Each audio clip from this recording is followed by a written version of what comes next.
श्री राधे राधे भक्तों, श्री कुंज बिहारी श्री हरदास। आज जैसा कि श्राद्ध का पहला दिन है, सबसे पहले तो हम अपने सारे पितरों के श्री चरणों में कोटि कोटि प्रणाम। उनका आशीर्वाद प्यार दुलार सदा इस बेटी पर सदैव बरसता रहे। जैसे कि भक्तों, इन श्राद्ध के दिनों में जिनकी तिथि के हिसाब से सब पंडितों को देना करना दान सब कुछ करता है इंसान। लेकिन जैसे बात यहाँ पे जब आ जाती है, कोई कहता है कि हमारे कुंडली में पितृदोष लग गया है और ये हटता नहीं है, क्या करें। इसके लिए हर तरीके से पूजा और जो इसमें उपाय होता है वो सब करवाता है। इस पितृदोष को हव्वा बना के रख दिया, अरे ये तो पितृदोष लग गया, अब इसका कैसे निवारण होगा। तो उनसे कहना चाहेंगे कि देखिए पितृदोष क्या होता है। सबसे पहली बात तो ये जान लीजिए, जो आपके पितृ हैं वो आप उनके बच्चे हो और वो आपको किसी भी प्रकार का कष्ट नहीं पहुंचाते हैं। इस बात को अपने दिलो दिमाग पे बैठा लीजिए। कुछ लोग तो सोचते हैं कि भूत प्रेत बन जाते हैं, फिर हमें परेशान कर देते हैं। ऐसा कुछ भी नहीं होता है। पितृ हमारा कभी भी अहित नहीं होने देते हैं, वो हमेशा हमारा हित ही चाहते हैं, क्योंकि हम सब उनके बच्चे हैं। तभी तो कहते हैं कि श्राद्ध के दिनों में वो आते हैं धरती पर।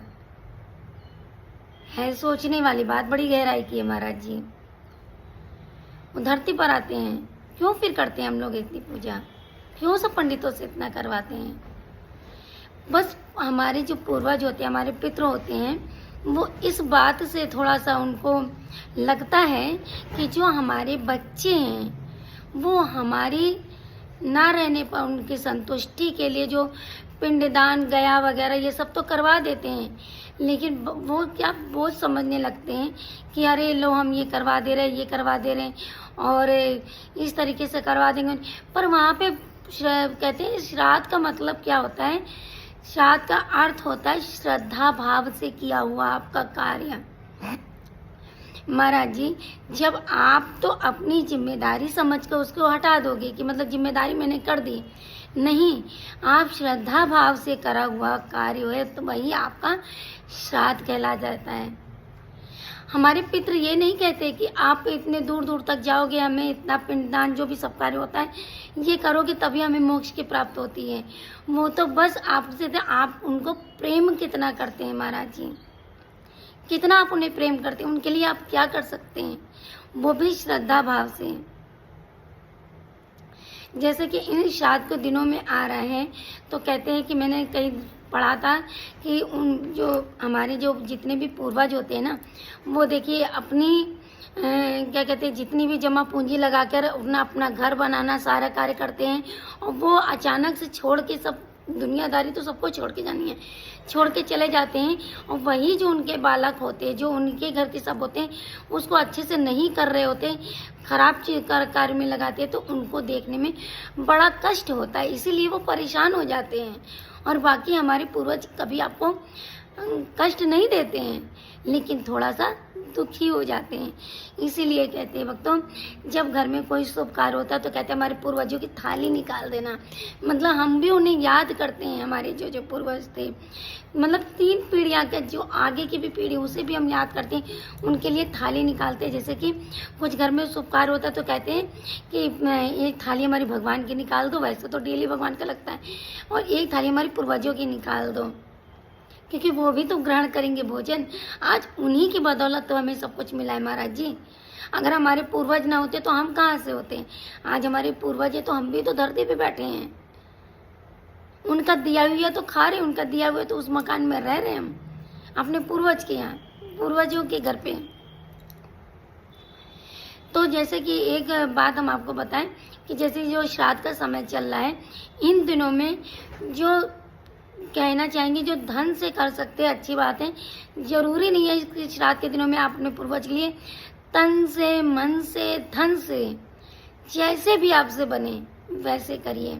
आप सोचोगे जब धन नहीं है तो हम कैसे करें, तो आप तन से करो। करना क्या है महाराज जी आपको कि पूर्वज देखिए खुश होते हैं देख कर कि आप उन्हें कितना याद करते हो। याद करने का मतलब ये नहीं होता कि आप उनके लिए रो रहे हो घंटों बैठ के, ये नहीं।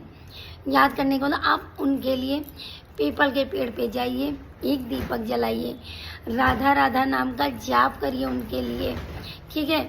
और जैसे कि मैंने जो दंडवत परिक्रमा बताई थी, आप उनके लिए यहाँ तो जैसे जब महाराज जी आप अपना कार्य करते हैं, जब आप अपनी दंडवत परिक्रमा करते हैं, जब दीपक जलाते हैं, तो भाव यही करते हैं हम अपने लिए कर रहे हैं, अपने ठाकुर जी के लिए कर रहे नहीं।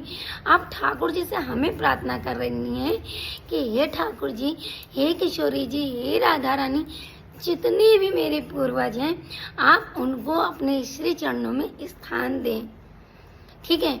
आपके बाद हम पूजे जाते हैं तो वो हमारे पूर्वज हैं, तो उनको श्री चरणों में स्थान दें, उनको सदैव खुश रखें। और आप ऐसा उन्हें कुछ बनाइए जो भक्ति के रूप में श्री धाम वृंदावन में उनको वास मिले, ऐसा भाव करना चाहिए।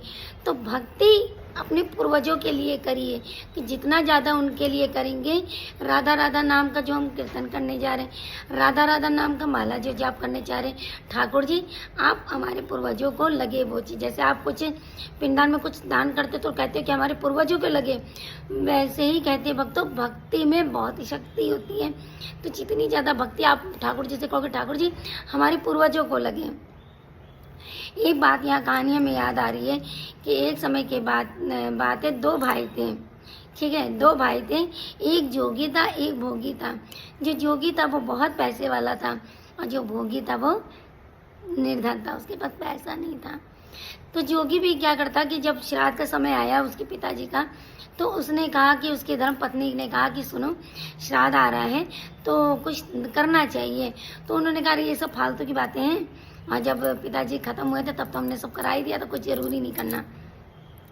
लेकिन जोगी जी जो पत्नी थी तो वो बोली नहीं, श्राद्ध करना चाहिए, चार आदमी क्या कहेंगे कि लो हमने खाना नहीं खिलाया, कंजूसी नहीं करी। ऐसे करो सारे नाते रिश्तेदारों में कह दो, मैं भी अपने मैके वालों से कह देती हूँ। कहीं तो बोली तुम परेशान नहीं हो जाएंगे, जो भोगी की है ना दुल्हन, वो आके हमारा काम करके चलो ठीक है। तो जोगी की जो दुल्हन बीवी थी उसने सारा इंतजाम किया और नाते रिश्तेदारों को, और पार्टी जबरदस्त। मतलब क्या, यहाँ एक श्रद्धा भाव नहीं, श्राद्ध का भाव नहीं था, ये था कि पार्टी जबरदस्त होने वाली है। उन्होंने किया, अपने ससुराल से मैके से सभी पक्ष को बुलाया। उधर उसने जो भोगी के जो धर्मपत्नी थी उसने आके सारी उसकी मदद करी। लेकिन जब जो भोगी की जो पत्नी थी जो निर्धन थी, वो जल्दी से काम अपने जिठानी का काम सारा निपटाकर जो अपने यहाँ भी पितरों का करना था तो वहाँ पे भी गई और जाकर के सोचने लगी कि हे प्रभु, मतलब पिताजी अगर आप हमारे पास भी आज इतना धन होता तो हम भी अपने पिताजी का श्राद्ध इतने धूमधाम से, मतलब अपने पिताजी का श्राद्ध इतने मतलब 56 व्यंजनों से और उससे सब बनाते सब खाते नहीं है।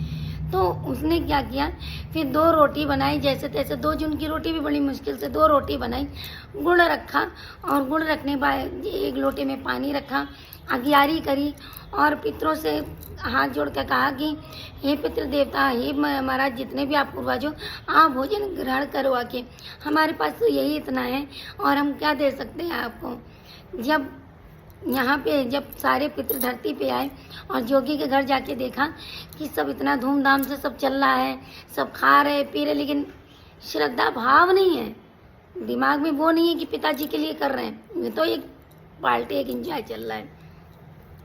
वहीं पे भोगी के घर आके देखते क्या है कि उसके पास कुछ नहीं है, तो अगियारी भी बड़े प्यार से दे रही है, खिला भी बड़े भाव से रही है। तो उसके बाद फिर पितरों ने कहा कि इसके पास तो कुछ नहीं है, तो इसका कल्याण करना चाहिए।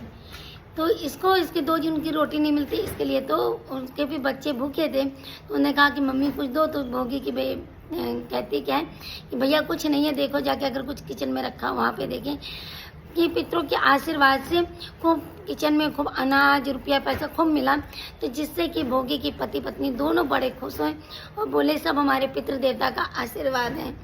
उसने फिर आने वाले जो पितरों का जब श्राद्ध का समय आया, बड़े ही ब्राह्मणों को अच्छा खिलाया पिलाया ये बड़े भाव से, और उनको खूब अच्छे से दक्षिणा दी अपने सामर्थ्य के अनुसार। तो इसीलिए कहते भक्तों, जैसा भी करिए, जैसा भी आपसे बने, जैसा भी आप कर सको, लेकिन श्रद्धा भाव से करिए। पितरों को, पंडितों को दान दीजिए, तो भले आपके पास 2 रुपया 3 रुपया जैसा भी, बड़े भाव से दीजिए कि प्रभु हम आपको इतना दे रहे हैं, हे पिताजी, हे हमारे पूर्वज महाराज, हम इतना मतलब कर रहे हैं, हमारे पास आज इतना नहीं है। लेकिन हमारे पितर ये नहीं देखते कि इतना तीम झाम करने की ज़रूरत है। पितरों को कभी भी इस तरीके से नहीं करना चाहिए कि पितर हमारे जीवन में दोष लेके आते हैं। पितृ तो हमारे लिए प्राण प्यारे होते हैं। अगर ठाकुर जी के बाद दूसरा स्थान होता है माता पिता की, सबसे पहले तो हमारे माता पिता, उसके बाद हमारे ठाकुर जी, ठीक है। तो जो नहीं है इस दुनिया में, ठीक है, तो उनकी तो कद्र करो, उनके घर पे रह रहे हो उसकी भी कद्र करो, और साथ ही साथ जो इस समय धरती पे मौजूद है हमारे बड़े बुजुर्ग, उनकी भी कद्र करो, क्योंकि पितृ वो भी देखते हैं कि आप अपने घर में रहकर किसकी क्या कद्र करते हो, कितना नाम संकीर्तन होता है आपके घर में, कितना हमें तुम याद करते हो। तो कभी भी हमारी कुंडली में पितृ दोष नहीं होता है, वो पितृ दोष सिर्फ हमारे कर्मों की वजह से होता है। पितृ तो अपने संतान की सदैव रक्षा के लिए आगे रहते हैं। तो जितना ज़्यादा हो सके पितरों के लिए राधा राधा नाम का उच्चारण करिए। पितरों के लिए अपने पीपल पे दीपक जलाइए, क्योंकि उसमें कहते हैं कि सारे देवी देवता वास करते हैं। उनसे प्रार्थना करनी चाहिए कि हे महाराज जी, हे प्रभु, हे मेरी राधा रानी, हे मेरे बाकी बिहारी, जो भी जितने भी हमारे पितर हैं, आप उन्हें स्वस्थ रखो, मस्त रखो, अपने सिर चरणों से लगाए रखो और उनकी छत्र छाया में हम पले बढ़े। तो सभी भक्तों को प्रेम भरा राधे राधे। और आप सभी लोग से विनती है कि आप सभी लोग अपने पितरों का, अपने पूर्वजों का, जो धरती पे हैं उनका भी, और जो नहीं है उनका भी मान सम्मान करते रहिए, और राधा राधा नाम की जप माला कर कर उनको मोक्ष की प्राप्ति दिलाइए। तो सभी भक्तों को प्रेम भरा राधे राधे। श्री बिहारी श्री राम।